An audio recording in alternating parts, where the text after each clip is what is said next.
Hi guys, welcome. This is probably the best transformation I've done on a patio since I started pressure washing over a year ago. Right in the centre of Birmingham, it's an Indian sandstone patio, and they've asked me to do the gutters and they've asked me to clean the patio. I suggested we could also remove the grout or the pointing in between, then clean it and then replace it all.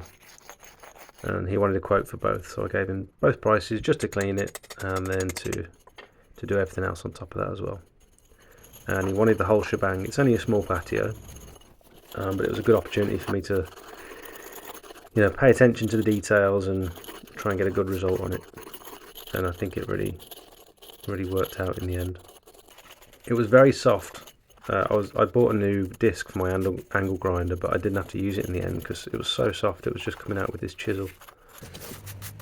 Swept it all up, so you can see what I'm working with. It's loads of black spots.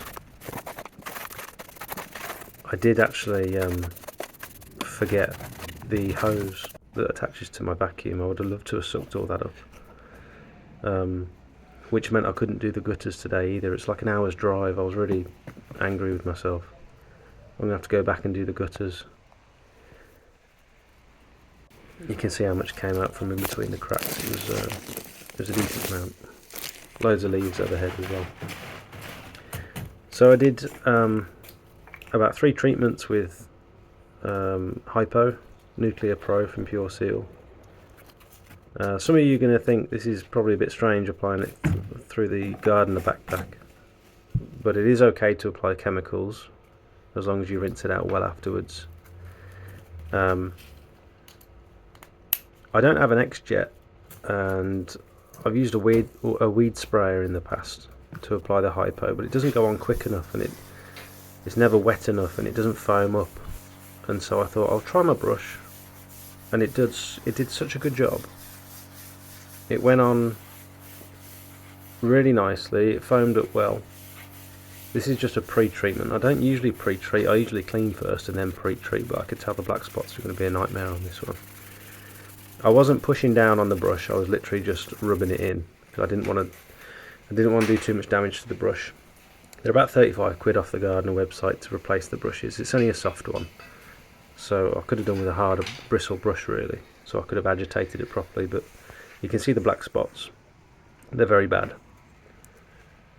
and I didn't have a lot of space to work with. There's no access to the rear. You had to go through the house, so I had to take my 30-meter high pressure hose through the house and the garden hose connecting to my tank in the back of the van. I had to bring everything through the house. I had to be so careful with the Hypo because I didn't want to tread it all back through. So I had to wash my boots off every time I came back into the house. I had to be luckily there's no carpet, but I had to be really careful about all the Hypo that I got on the black hose as well, because that tends to make marks. As soon as that hose gets wet, it'll start marking stuff. I think that's quite common, to be fair, but I think some of the more expensive hoses, they've got a slightly different coating on where they don't mark as easily. You can see the colour's definitely changing now after the first treatment, and a quick once over with the 18-inch surface cleaner. But there's still quite a lot of black spots left. You can see that colour absolutely bursting through now. It's definitely getting there, but I did 3 treatments in total. The last treatment was actually neat, so this is after the first. I did another one, and then I had to go. This is just me on the second one, sort of agitating it all, and on the third treatment I had to do it all neat because the black spots just was not coming off. I even went over with the turbo nozzle and it did nothing to clean up these spots.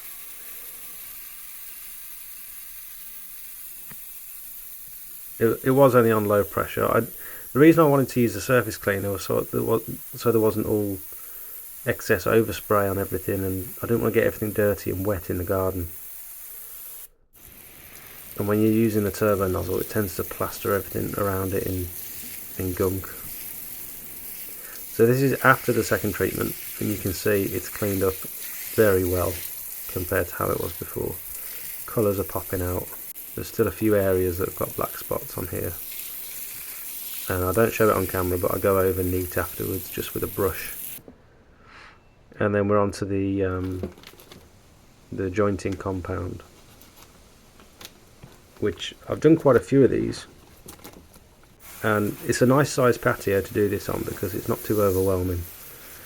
It can be, to remove it all in the first place, it can be so soul destroying, especially if you haven't got the right tools, which I didn't have for the first couple of months.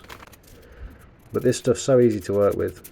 You keep the surface real wet, and then you just go over it with a brush. Try and sort of work diagonally to the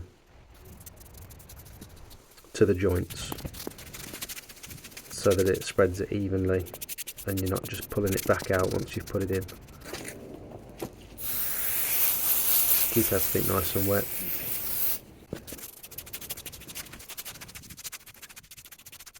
And then I go over it all afterwards with this, I don't know what these tools are called, but they just help to compress the joints and keep everything in place and give it that nice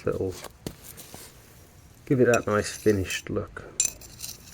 Because once you've gone over it with a brush a couple of times, it can get a little bit bitty, but this smooths it all out, and it compresses the joints. This is what the instructions tell you to do as well, so it's worth doing, so that it doesn't pop back out in a couple of months. And that's it. Look at that. About 90, I'd say 98% of the black spots are gone, and the colour has just been totally transformed. They're very pleased. I'm going to go back probably next week to do the gutters. I've got some before and after photos for you as well. Let me know what you think in the comments. Please like and subscribe if you enjoyed it. I'll see you next time.